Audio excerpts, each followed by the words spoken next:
Oke, selanjutnya kita akan membahas masih berkaitan dengan medan listrik, yaitu garis medan listrik. Nah, medan listrik itu medan listrik itu divisualisasikan ini atas usulan seorang tokoh yang namanya Faraday. Nah, medan listrik itu bisa divisualisasikan dengan apa yang disebut garis medan listrik. Nah, garis medan listrik ini garis kayal ya, jadi bukan garis real ya, garis kayal. Nah, garis medan listrik ini memenuhi aturan atau kaidah-kaidah tertentu. Kalau Anda perhatikan ya, ini muatannya positif. Nah, ini muatannya negatif. Ini garis-garis gaya listriknya berbeda. Yang pertama, dia kontinu, berpangkal di muatan positif dan berakhir di muatan negatif. Jadi kalau muatannya positif, maka arah garis gayanya itu keluar. Jadi dia keluar dari muatan positif menuju ke muatan negatif. Sehingga kalau muatan positif, kita gambarkan garis-garis gayanya, maka kalau Anda lihat itu arahnya keluar, menjauhi muatan positif. Kalau di muatan negatif, itu arah garis gayanya itu menuju muatan negatif. Menuju. Dia keluar dari muatan positif, ya, menuju ke muatan negatif. Kalau Anda lihat di gambar. Seperti ini. Ini menuju muatan negatif. Menjauhi. Kalau positif dengan positif, maka Anda bisa lihat ini saling menjauhi garis-garis gaya. Sama-sama keluar dari muatan positif, menjauhi. Tapi kalau positif dengan negatif, maka seperti ini. Lalu, digambarkan secara simetri. Seperti ini simetri. Kalau ini begini, ini ada di bawahnya. Ini harus ada ini. Digambar, demikian juga di sebelah. Ini digambarkan secara simetri. Arah garis singgung sama dengan kuat medan E. Arah garis singgung sama dengan kuat medan E. Jumlah garis-garis gaya sebanding dengan besar muatan. Jadi kalau Anda gambar, ya, jumlah garis gaya untuk muatan 2 kolom itu harus berbeda dengan jumlah garis gaya yang dimiliki oleh 5 kolom misalnya. Tentu yang lebih banyak yang 5 kolom. Karena jumlah garis gaya sebanding dengan besar muatan. Jumlah garis medan listrik yang menembus secara tegak lurus suatu permukaan, persatuan luas berbanding lurus dengan besarnya kuat medan listrik pada permukaan tersebut. Nah, konsep yang kelima ini akan kita bahas dalam slide selanjutnya, dan ini mendasari atau memberikan kita dasar-dasar mengenai hukum kolom. Memberikan kita dasar-dasar mengenai hukum Gauss. Hukum Gauss. Jumlah garis medan listrik yang menembus secara tegak lurus suatu permukaan, persatuan luas berbanding lurus dengan besarnya kuat medan listrik pada permukaan tersebut. Nah, ini akan kita bahas pada slide selanjutnya. Saya akan memperkenalkan konsep yang namanya flux listrik. Flux listrik itu masih kaitan dengan poin nomor 5 tadi. Flux listrik itu disimbolkan dengan ini. Nah, flux listrik sebanding dengan jumlah garis-garis gaya yang menembus suatu permukaan. Jadi kalau kita punya suatu permukaan seperti ini, ya. Kemudian ada jumlah garis. Ini katakan saja E, ya. Nah, maka nanti kita mengaitkan antara E dan luas permukaan, ya. Luas permukaan A. Luas permukaan itu luasan itu sebuah vektor ya, bukan skala.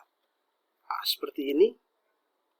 Ya, nanti tinggal kita lihat ya, kalau saya beri contoh ini gambarnya kurang bagus. Jadi kalau Anda punya begini,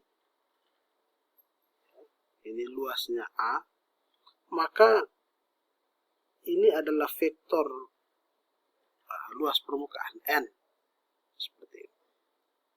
Jadi kalau ada E yang seperti ini, berarti kalau Anda lihat arah E dengan arah dari A, ya, arah E dengan arah A yang dinyatakan dalam entopi itu, ya, itu searah.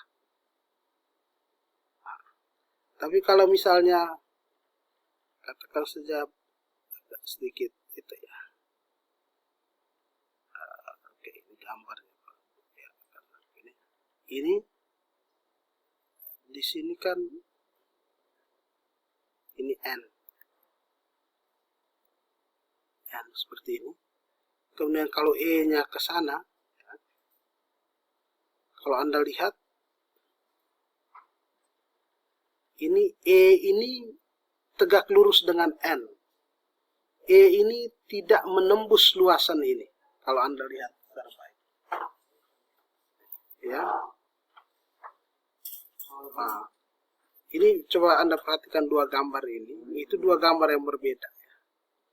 Nah, kalau sini E segaris dengan A, ini E tegak lurus dengan arah A, gitu. Nah, bagaimana pengaruhnya terhadap flux? Tadi kita bicara mengenai garis-garis gaya yang kita diskusikan secara kualitatif. Nah, flux listrik itu besaran yang memberikan gambaran mengenai kuantisasi dari jumlah garis-garis gaya yang menembus suatu permukaan. Nah, flux itu didefinisikan sebagai kuat medan listrik dot produk vektor ya, dot A. Maka ini sama dengan besar E, ya, besar E dikali besar A dikali cos theta.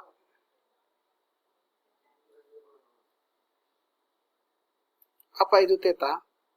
Theta itu sudut apit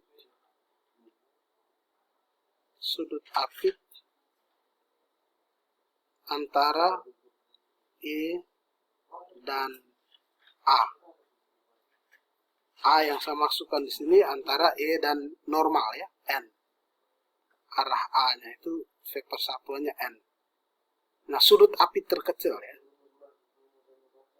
Sudut apit terkecil antara E dan A. Itu theta. Jadi flux ini kalau Anda lihat E dot A, maka it is a scalar, sebuah besaran skalar. Seperti itu. Nah, konsep flux ini sangat penting. Jadi kalau Anda lihat di sini E dot A, sudut antara E dan A, ya, ini kan segaris, maka sudutnya 0 derajat. Sehingga di kasus ini fluxnya, jumlah garis-garis gaya yang menembus permukaan itu sama dengan E kali A. Cos 0, 1. Tapi yang ini, tidak ada flux, tidak ada garis gaya yang menembus permukaan. Secara matematis ini sudutnya 90 derajat. Cos 90 itu 0. Sehingga kalau seperti ini, fluxnya sama dengan 0. Ya, bagaimana dengan keadaan yang miring ya? Nah, ini misalnya ini N-nya begini, E-nya seperti ini, di sini theta, nah, maka fluxnya ada, yaitu E A cos theta. Tergantung tetanya berapa, luasannya berapa. Oke, itu berkaitan dengan flux listrik. Ini sangat penting, pemahaman ini sangat penting, karena ketika kita membahas tentang hukum Gauss ya, pemahaman mengenai flux ini sangat bermanfaat. Karena katakan saja misalnya ada muatan kontinu ya, sebuah kawat bermuatan seperti ini, kemudian kita beri dia permukaan untuk menutupi dia. Seperti ini. Nah, ini kalau arah medannya seperti ini. Nah, maka tinggal kita lihat arah medan mana yang menembus permukaan luasan mana yang ditembusi oleh medan listrik, dan mana luasan permukaan yang tidak ditembusi oleh medan listrik. Atau misalnya ini ada ada permukaan, lalu kita selubungkan dia, kita tutupi dia dengan silinder, katakan saja. Kita perlu tahu bagian mana yang ditembusi oleh kuat medan dan bagian mana dari permukaan ini yang tidak ditembusi oleh medan. Nah, itu kembali ke konsep mengenai flux. Oke.